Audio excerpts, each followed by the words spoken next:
folks. Welcome to another edition of the Omnist Hour. Again, today we're going to be shifting gears a little bit, but I think you'll see how the topic interrelates with everything else I talk about. It's all connected. Little inside joke there. Okay, today's talk I'm going to title, What is a Mystic, really? Subtitled, Grad School for the Soul. This kind of grew out of some discussions I've been having with folks on Facebook about this interesting character, Tesla, and his merits or demerits and worship or demonization of this flamboyant character of the late Victorian age. At any rate, mystic. This is a term that's used quite a bit.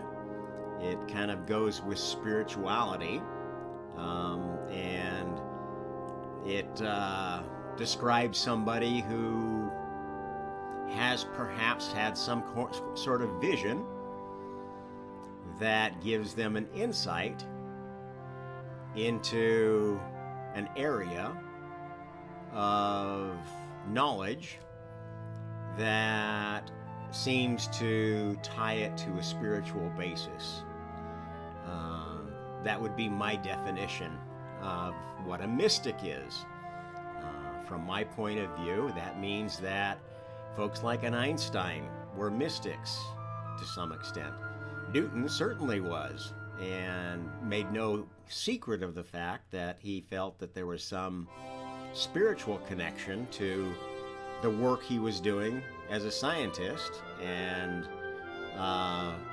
that he was hoping to delve further into that. And his later work after his Principia Mathematica was all devoted to trying to close the gap between what were, I suppose, mathematical revelations of how the universe worked that he'd received, and spiritual revelations that he didn't quite understand yet, but was very, very motivated by.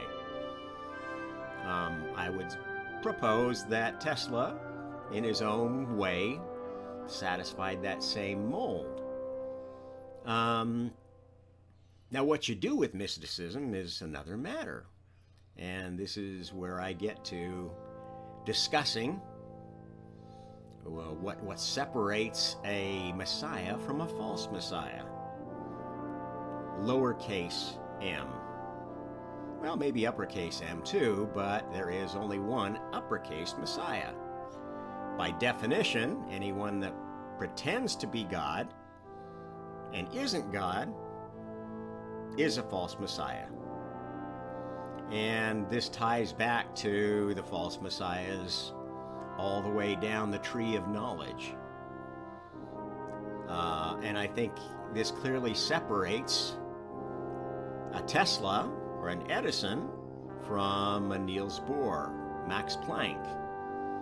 I would say Einstein maybe falls somewhat in the middle of that pack. And because although he didn't necessarily profiteer from his revelations, he was not averse to living a very comfortable life ensconced in Princeton, being a celebrity and basically having license to do whatever he wanted with the rest of his life. I can't really fault him for that. He did what he could to do what he thought was right. He spoke against the bomb, about the risks of dual-use technology. So, I mean, this is the complex aspect of having one of these lives where you seem to have some special powers. And I think we see that in the, quote, law of attraction community, the New Age spirituality community, that it's very tempting when you first have a bit of spiritual revelation to think, well, how can I make money from this? How can I profit from it? How can I become famous with it? And of course, it's always noble motives. Well, I can reach more people that way. I can touch more hearts. I can touch more minds. Touch more wallets. It's a temptation that everyone faces when we have mystical experiences. Now, the other side of the coin is you may have a mystical experience, a strange dream that seems very significant to you, but you can't understand. You may just shove it under the rug and move along with your life and say, well, that was just a bit of undigested beef. Maybe it was motivating you to do something that you never thought you could do, to become an artist, to become a scientist, to go to college, whatever. And you took that inspiration and said, nah, not me, I can't do that, that's possible. What was I thinking? What was I dreaming? And you can choose to go back on the program, if you will. Go back into autopilot mode. Okay, so mysticism is something I think that comes to all of us to some extent. These strange inspirations that come to us that make us wonder if there's something bigger I'm missing here. If I was cut out for something more than flipping burgers at Burger King for the rest of my life. And to that extent, you are being put in the same position as whoever Jesus really was. Whoever really was the Messiah with a capital M. You're basically put in the position of a little m Messiah. Do I want to run with this? And which direction am I going to go with this inspiration? And I think, if you've talked to many people who have been at this point, many of them have followed the inspiration and gotten nowhere for one reason or another. Maybe had a little bit of success and then started using drugs or got in with the wrong crowd. Somebody stole their idea or stole their profits, managed them into a grave. Interesting story. That brings up another random inspiration that fits into this that I can mention. Is it's interesting to look at the career of the group Badfinger, who in their day was being touted as the next Beatles. In fact, they were the first artists that were picked up by the Beatles' independent publishing house, Apple, which the Beatles created after they got so fed up with the music industry that they decided they were going to make their own label. Well, Badfinger got picked up. The Beatles loved them. They thought, wow, this is like our spiritual successors. Even though we don't like each other enough to be a band anymore, we don't feel like that's going anywhere. These guys, inspired by us, are living in the same tradition. Well, it's a very sad story because two of them ended up committing suicide because of how they were mismanaged. Their manager was a shady asshole who pocketed all their advance fees and left them holding nothing with contracts to do work that they couldn't even afford to get to. Ties into the story pretty well, doesn't it? So what is this all about? This system, these inspirations that we have? Well, this is the second part of the title, Grad School for the Soul. This is essentially what these inspirations are, is a chance to take a grad level course in being a conscious entity, a soul. And if you've listened to my other work, you know that there's not just one level. It's not on or off, enlightened, darkened. This is stupid. This is elitist nonsense. There are many levels to being a soul, and there's not one particular advantage to going to a higher level. It gets more difficult as you go higher. As anyone who has pursued advanced degrees in reputable colleges, it gets more difficult. Grad level degree is very hard to get. I know, because I dropped out of Princeton while I was at grad school there. I wasn't able to do what they needed me to do to get a degree there. It was a very unstructured program, the physics program in Princeton. They basically had two requirements: do your thesis and pass the second year exam. Other than that, there were no course requirements, no grades given, not a lot of direction. And the only thing I really enjoyed there was participating in the grad school sherry hours, meeting all these other young people who had inspirations and dreams and who were kind of, way off the standard deviation of the normal American teenager or tweenager, 20s by then. And my research assistantship, where I was helping pretty much plain old schmo folks figure out which op amps had the highest gain and could perform beyond their spec, because that was the only way we were going to amplify particle signal enough to be able to detect it. That was fun. It was interesting. It was a challenge. And the people I worked with were real people. So, in the school, I dealt with all these ivory tower academic types. And in my job, I dealt with, technicians and machine shop guys and stuff like that. And I actually kind of enjoyed that. Those guys had real lives. And they lived in many dimensions that I didn't see very much life in the academic folks there.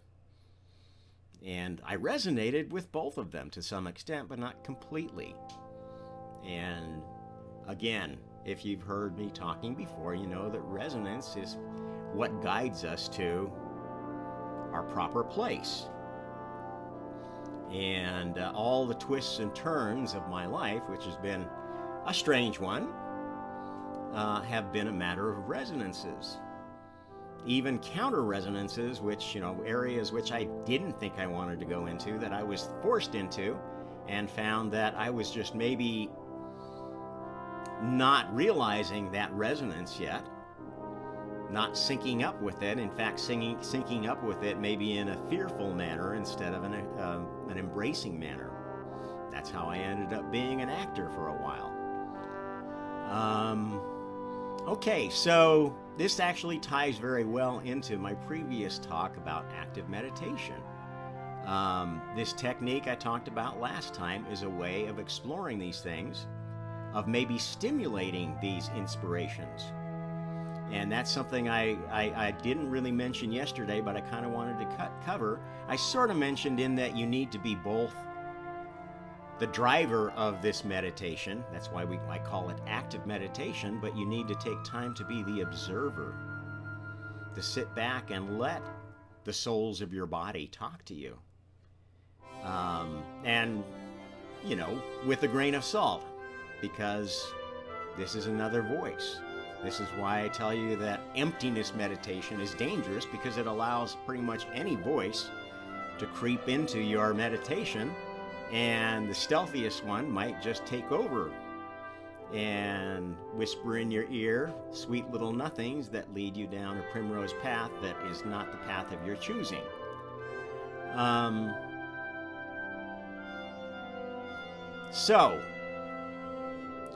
What are the conclusions from this? I'm not going to make this a very long talk, I don't guess. I don't know, maybe I'll latch onto another tangent and go for a while, but let's stop and summarize what we're saying here. Everyone has mystical experiences. Everyone has dreams. Everyone has moments where they blank out and they come back and it's like a bit of their life was missing. That's a mystical experience. That ties back with another conversation I was having about what is the Mandela effect. The Mandela effect is a spiritual experience. this transition from one universe to another through the resonance of your soul, your Merkaba, that's a mystical experience. And it can scare the hell out of you. And you may conclude that I'm bonkers and I need to go to a psychiatrist and pump myself full of pills. And that's your choice. And maybe that's the right choice for you. You don't want to do anything with that mystic experience right now. You're going to wait till you die and you have your life review, and then you see, aha, that's what that really was. That's what someone was trying to tell me, and I didn't do anything with it.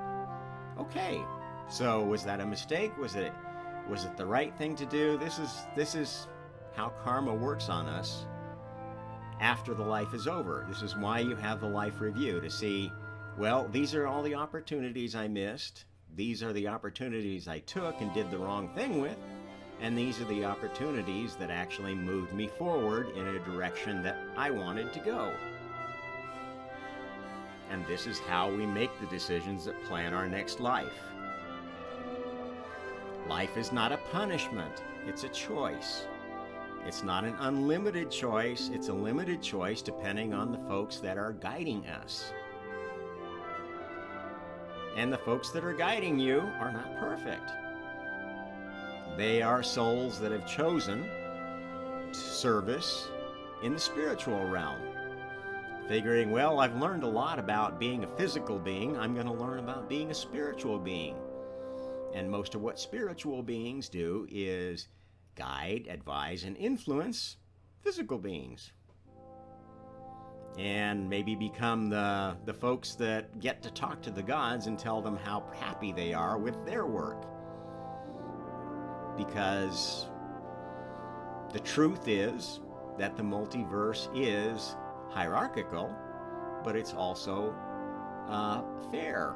It's representative democracy, if you will. It's built upon free will, free speech, the freedom of choice, within limits, just like our society. Okay, you can choose to do anything, but if you choose to go out and shoot a dozen people, you're not going to be allowed to do it again, at least not in a healthy, functional society, unless maybe you're going out and shooting them in the name of your country, in which case that is sometimes tolerated and sometimes encouraged. And whose fault is that? Well, that's where karma comes into it. It's not always obvious why a war happened, but when it happens, you have to make a decision. Do I abstain? Do I participate on one side? Do I participate on the other side? What do I do with this new development? And contrary to what many people think, there is not one right answer. The peaceniks will say, well, just sit down and do nothing and protest and get violent in your country and go march on your capital and make so much trouble for them that they have to stop the war. This is what the Vietnam era was kind of about, and I lived through that. And yes, there was a lot of anti-war violence. They don't talk about that so much, but there were terrorists. Yes, they were domestic terrorists, and it scared the shit out of a lot of Americans. It scared the shit out of law enforcement particularly, and is directly responsible for the dystopia that the FBI and law enforcement in big cities have become. They're scared now, and with good reason. They've been given a reason to be scared of their own countrymen, their own people that they're supposed to be serving. And this is the dark side of fear. And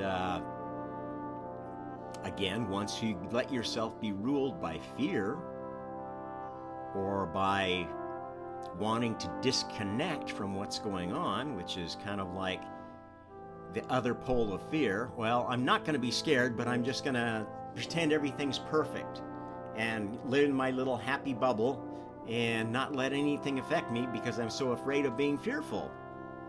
And there's a lot of people stuck in that place, aren't they? And either place that you're stuck in makes you much less likely to react healthily to the inspirations you get, much less likely to be the kind of mystic that your spiritual guides, your spiritual family were trying to guide you to. Now, this also ties into the difference between good spirits and bad spirits. Okay? The difference between good and bad is how much you respect karma. And as I've told you many times, the cardinal karmic sin is tyranny. It is control and manipulation of other souls through having more information than they did, more power than they do, more of a big picture than they do.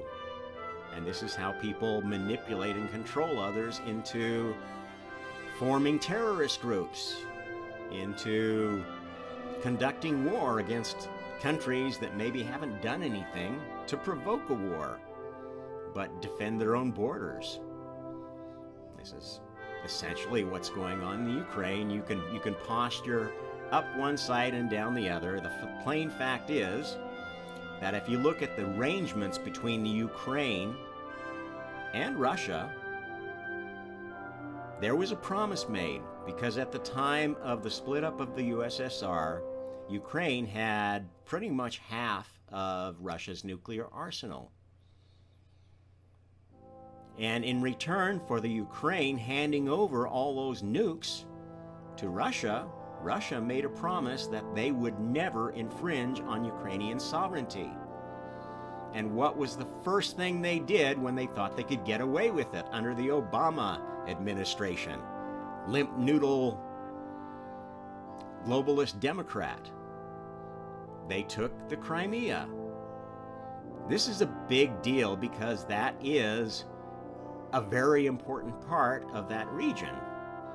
It's where the main port of Sevastopol is, which is, and always has been, the commanding port, one of the commanding ports of the Black Sea. If you control Sevastopol, you can pretty much guarantee that nobody's going to have an easy time moving goods through the Black Sea. That's what it's all about, folks. Russia is the aggressor. Russia is in the wrong. It doesn't matter that there's some assholes supporting Ukraine. It doesn't matter that NATO is expanding. And NATO expands not through conquest, not like Russia, not like Putin, not like China. They expanded because people asked to be part of it. And the members had to vote and approve new members in NATO. This is how a relatively healthy government works. And if you are buying this stupid bullshit that NATO is somehow the ultimate bad guy in this, you are swallowing a lot of hogwash. Sorry, I didn't mean to get political here, but this is something that people are getting sucked up in. And it's being used as a fear narrative and getting people to posture on one side or another of essentially a world war that's building that doesn't need to happen. And what's worse is that war is hiding an even worse war, which is a war of globalists against the whole economy, against the whole human race. Because the longer that conflict in Ukraine lasts, the more the world economy will be disrupted, the more people will starve, the more people will be sick, the more people will die in countries that don't have the ability, don't have their own resources, don't have a robust enough economy to survive such a thing. And what happens when that happens? Well, a lot of people starve, a lot of people die, and then globalist billionaires step in to those countries and they take them over. Either globalist billionaires from China or globalist billionaires that are the backers of the UN, or are highly connected mucky mucks to the US government, which does have its dark side. To the extent that the US government is really run by corporate assholes who are just looking to expand their empires to defend their corporate borders. Okay, this is true. And this is not the only truth, though. And that's what people have to realize at this difficult time, is that you are wading through a sea of lies to find a hard core of truth. And the people that are driving this will have you believe any lie rather than understand the truth, because the truth will set us free. The truth is that those who have so much money and power that they think they can get away with doing anything they want are in a very dark place. They may think they're motivated very, very altruistically, but they're basically folks that have felt this spiritual inspiration and done with it something selfish. They've gone down the dark side. They've become anti-messiahs,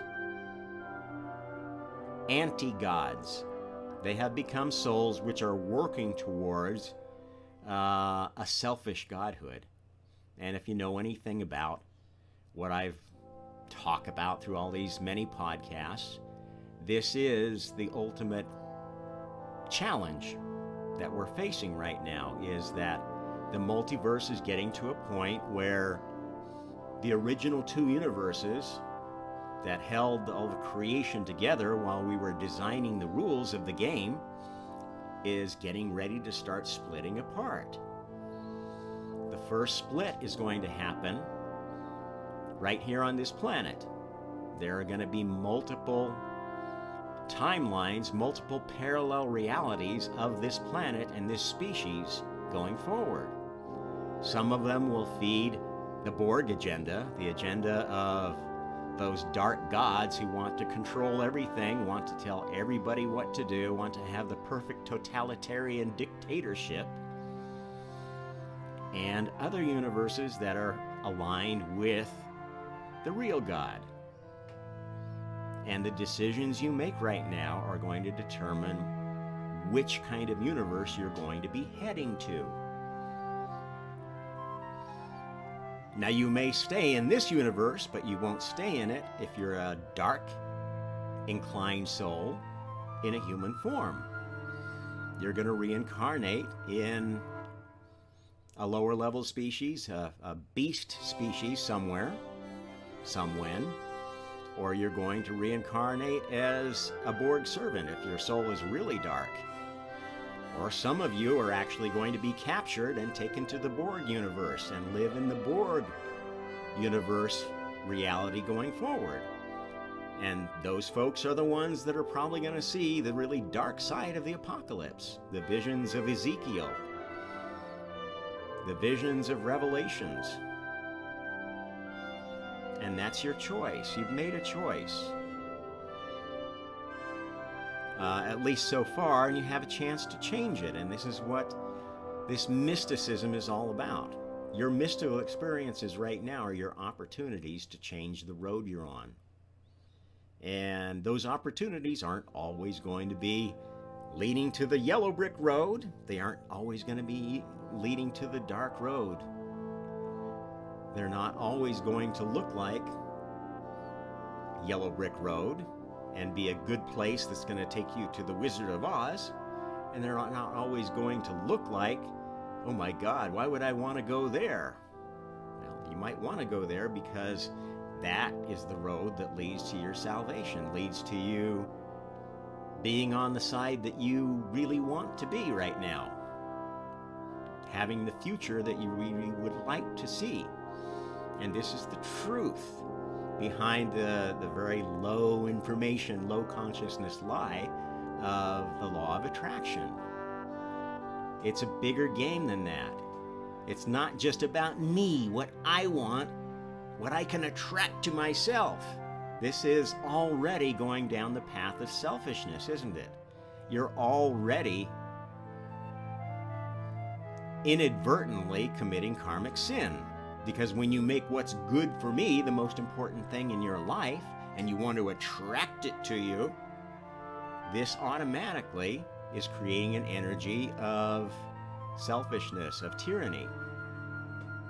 You're putting your own soul's benefit above that of anybody else, scrambling to get to the top of what you see as the stairway to heaven. And there are many stairways, and not all of them go to heaven. They go to different heavens of different gods. And the stairways to the heavens of dark gods can look really wonderful, like yellow brick roads where somebody's constantly helping. Oh, come on, just a little bit further. Come on. Oh, it's going to be so wonderful when you get there. Yeah, right. You see, you're not going to know what you're leading yourself up to until you die. And that death experience is where you finally have to make your final choice. And there's going to be all kinds of bright lights ahead of you. Oh, radiating love and connection and knowledge. What do you want? Candy canes all over the place. And if your soul isn't strong enough, wise enough to know which one of those are the fake lights of mosquito burner, and which are calling you to the real heavens that you would like to be part of, you're going to merrily go down the wrong path and get stuck with a while of learning in these darker universes. And those darker universes serve an important role because they scare souls straight, believe it or not. You go live in Borg world for a while, be part of a hive mind species, go out and merrily kill or be killed without any compunction for a lifetime or two. You'll realize, gee, that's not really so great as I thought it was. It's like I thought it was going to be all milk and honey. Well, all the milk and honey goes to the queen bee and her court back in the home planet Klendathu or whatever. It's funny. There are so many cultural references that give us little bits and pieces of the truth, but warp them in a way that feed the darkness. And this is how Borg works. This is how the most evil, the most dark gods work. They work not through being an obvious devil and making you sign a contract for your soul. This is a lie. There are actually some out there that do that, and those aren't really the devils you think they are. They're actually on God's side. They just chosen to, after all the dark stuff I've done, the only way I could possibly serve God well after that is not by doing more dark stuff, but by attracting dark souls to my universe and punishing them for a while, showing them exactly what it's like to succeed as a selfish bastard. That's what the real Lucifer, the real Satan, does in his universe. And he does it honestly. He says, I'm the devil, sign here and you'll come and get to train with my A-team. And by God, do you get to do that? Borg doesn't work that way. Borg will lead you down a merry path, yellow brick road, showing you glimpses of what you might have, who you might be, telling you sweet little lies of how easy it is to become enlightened, to become a god, to reach nirvana. And then when you die, you see that all the advertising was just advertising. At any rate, think about the mysticism in your life. And like I told you in the last segment, if you aren't particularly finding ways to get in touch with your inner mystic, active meditation might be a very good way to explore. Might unlock some doors. If you learn to be like the director of your own life. A good director. In my years as an actor, I had the opportunity to work with both good and bad directors. And some that were good for some things and we're horrible for others. I don't know, maybe we'll do a whole segment on my acting career because there's a lot of fun stories there. But at any rate, being a good director is essentially being a good leader. You have to know when to pull, when to push, and when to just get out of the way. Lead, follower, get out of the way is a very good way to view the world as a potential leader or a follower, because a follower is a leader in their own right. It's not as easy to lead from the bottom, but sometimes that's what needs to happen to get things done. Leading from the bottom does not mean starting a revolution. That kind of bottom feeder leader is exactly what communism is all about, what fascism is all about. The populist leader that just wants to take power is going to be a worse leader than the one you have once they have that power. And I guarantee the first ones that are going under the chopping block are their most loyal disciples, because they're the ones they're most afraid of, because they bought into this fake ideology. Leaders of ideology, of fake religions, cults, if you will, are very aware of the cult nature of what they're doing. And they continue to do that. They continue to use, abuse, and manipulate people because they don't care, because they've bought into their cult as well. They think they can do no wrong. If you've fallen into that error,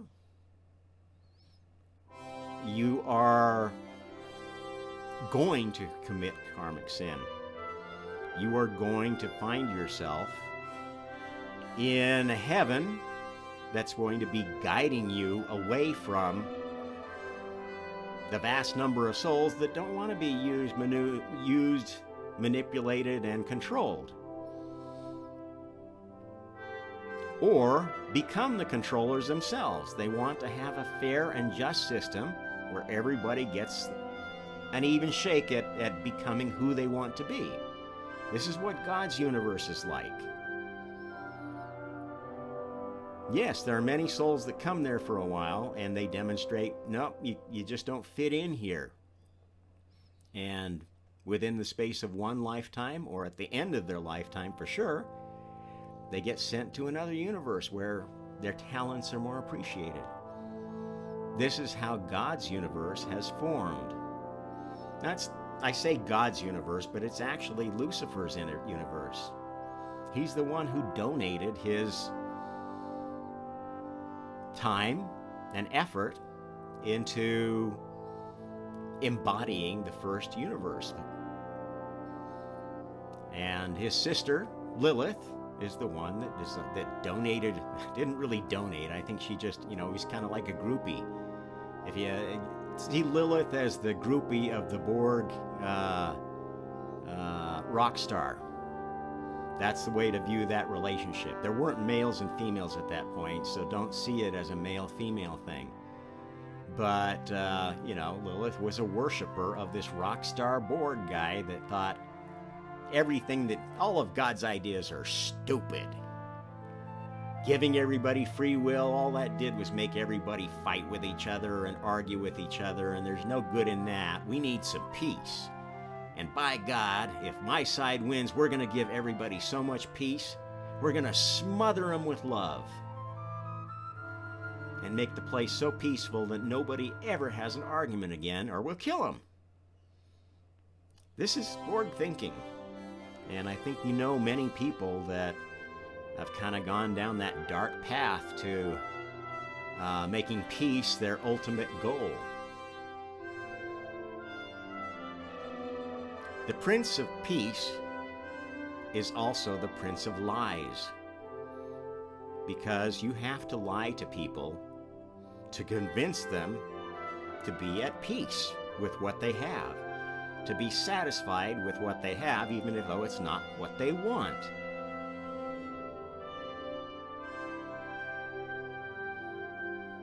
So, next time you get a mystical experience, I want you to think about the possibility that there will be conflict if you follow that experience, but you'll learn something from the conflict.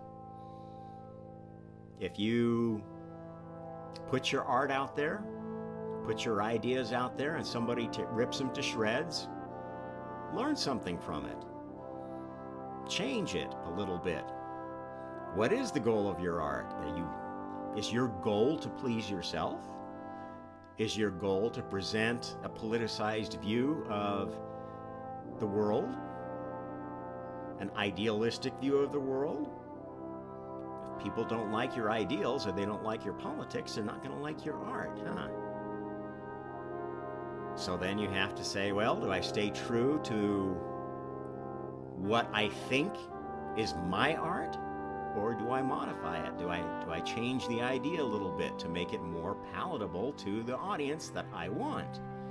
It's not an easy decision, but this is what you are faced with in every mystical moment in your life. When you're dealing with, I think anybody who's been in a relationship has had one of these crucial moments where what I say in the next 5 seconds is going to determine the whole course of my future. I could say what I'm really feeling, which is anger and resentment and unfairness of the other person, or I could say something else that might prolong this relationship, might hide the conflict, might work to resolve the conflict, and it's not always clear which is which, or what is the best path. Sometimes it's best to end in a relationship. And, some of the most dysfunctional relationships I've ever seen were the ones that went on far too long, to the point where the people in them were shells of human beings caught in a lie of a life that had no love, had no real spirit in it.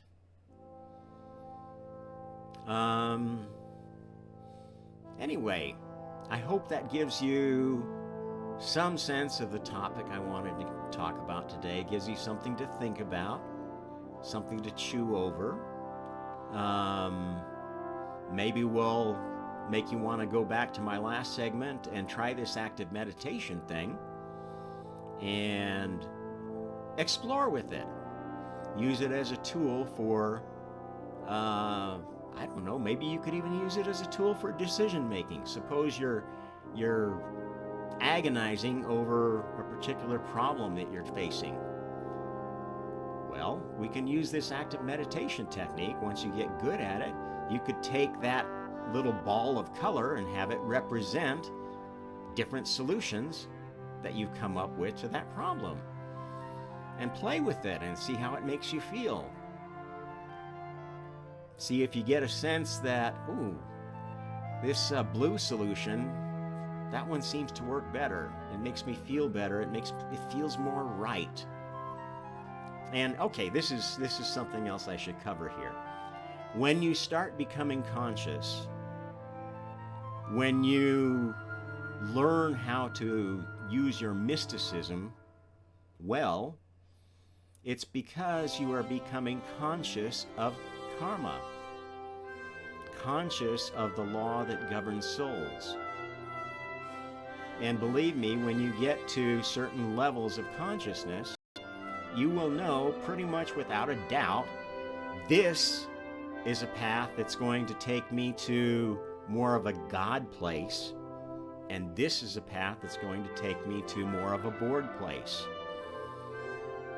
And definitely by the time you become a God, when you reach the 9th level of consciousness, you sense this innately. And you make a conscious choice to play where you play because that's the kind of universe that you want to build for yourself.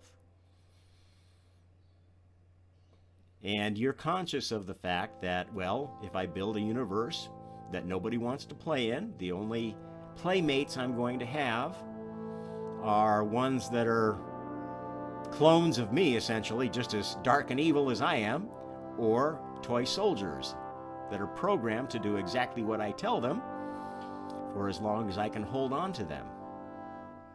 And there are some souls that actually think that's perfect. That's the way I always wanted things. I wanted to be the little king of a kingdom and have everybody bowing to me and playing harps around me and telling me how wonderful I am. Well, they just crowned a king like that in China yesterday, didn't they? Long lived Hitler. Xi Pu Ping Pang Pu. And we'll see how his dream plays out. I think he's not got much longer to live. And when he gets to the life review in the heaven of his choice, he's going to understand that he's going to a pretty dark place where, I don't know, maybe he's already a god. Maybe he's already a dark god, knows exactly what he's getting into. That happens. I think Hitler was of that variety. At any rate, he'll soon have played his part on the world stage in the plan of this universe, and the universe will move on. And he'll live with his karma, and the rest of China will live with their karma. And the way it works is everybody that watched tyranny happen and did nothing, who saw their neighbors carted off in the middle of the night, never to reappear, who let their families be hauled off to quarantine because they told me to. I was just doing my job. In a communist country, everyone is a soldier of the Communist Party. Effectively, that's the way it works. It's a country that turns everyone into a foot soldier for the party. And you either do your duty as a foot soldier, whatever they tell you to do, step on a landmine, don't eat for 5 weeks, etc., or you're a bad person. And there's a lot of dark karma wrapped up in that country that's attracting a lot of dark energies there. And I'm not presuming to tell you how it will end, because that's going to depend on which universe you're in, which version of China you land at the end of the game. I can tell you that in God's universe, the CCP is going to fall hard. The people of China are going to be greatly diminished by this event, but will live and survive and hopefully learn from what comes of it.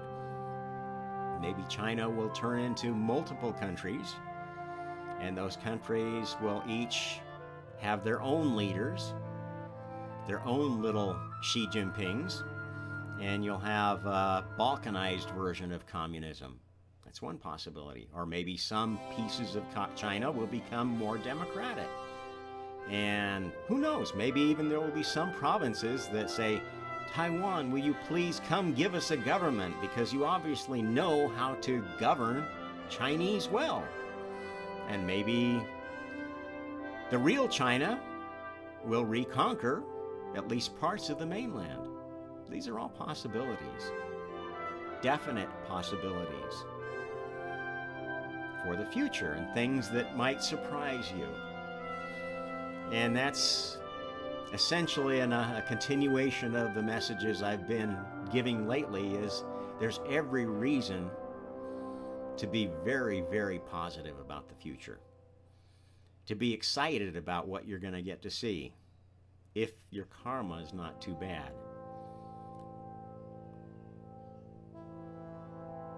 Think about it. What have you done with your life? What decisions have you made that you wish you hadn't done? What bridges have you burnt that you didn't have to burn?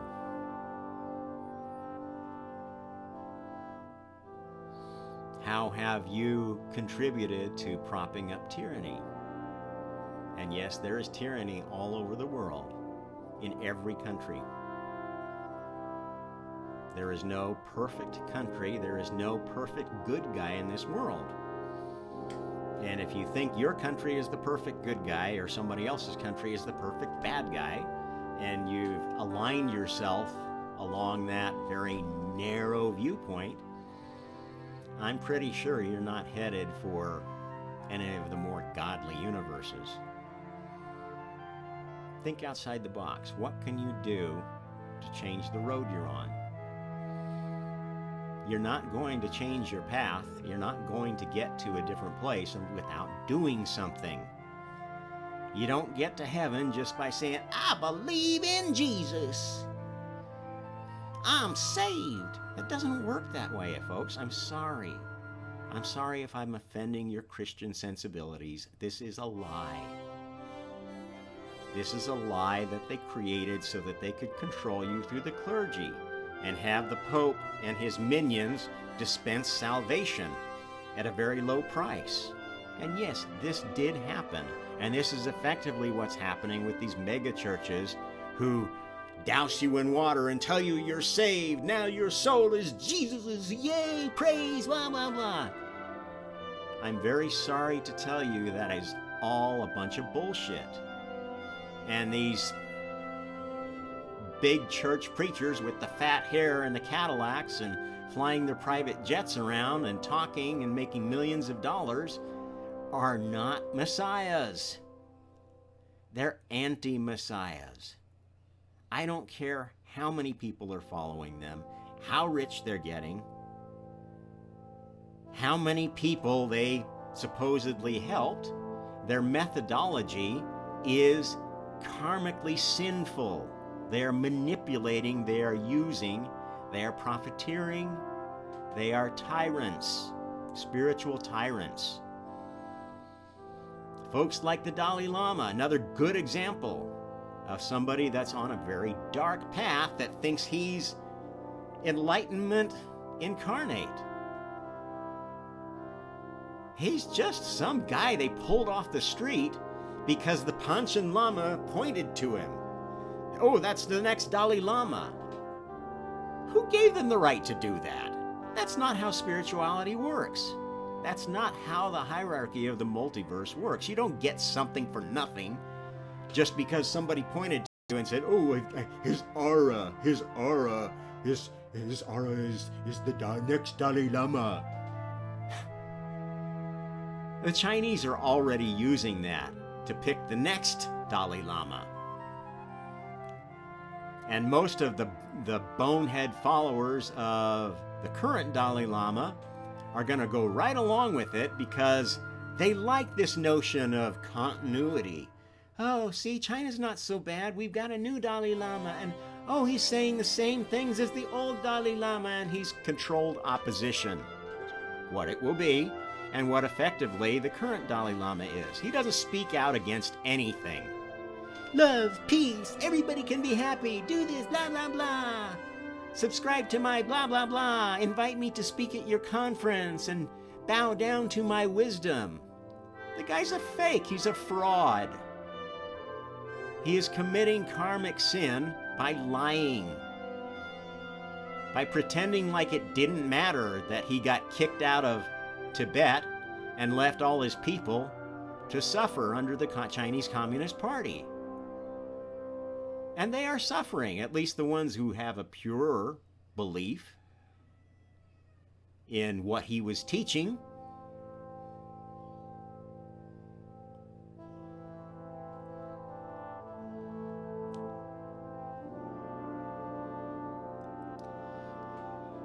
Take a good hard look at your beliefs.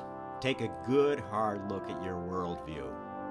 Take a good hard look at what you are doing. Not what you're thinking, not what I believe, not who I am. What am I doing with my life? And by doing, I mean every word you speak, every decision you make about where to go, where to place your focus. what things to force your mind to think in preference to what it might be thinking, how you close it off with your dogma. This is what you are doing. What you are choosing to do is important. It matters. It's karmic. Yes, you can choose to do nothing, and sometimes that's karmically the right answer. If you honestly don't have any idea what you could do that would be karmically better at the point that you're at, honestly admit it. And do nothing. You can't do nothing, though, for very long, can you? Till you get hungry. Till events force themselves on you and you have to do something. So even when you're doing nothing, you can be doing something. You can be doing active meditation and opening up your consciousness wider, giving yourself more options of what to do if things should happen, building scenarios for yourself, playing them out. This is what chess players do. This is how they get so good at being chess players. Oh, okay, I come. Food is ready. So I think that's a good place to halt this. Hope it was a good segment. Till next time, like, share, subscribe. This is the Omnist Hour with Rob Trump. Happy Karma.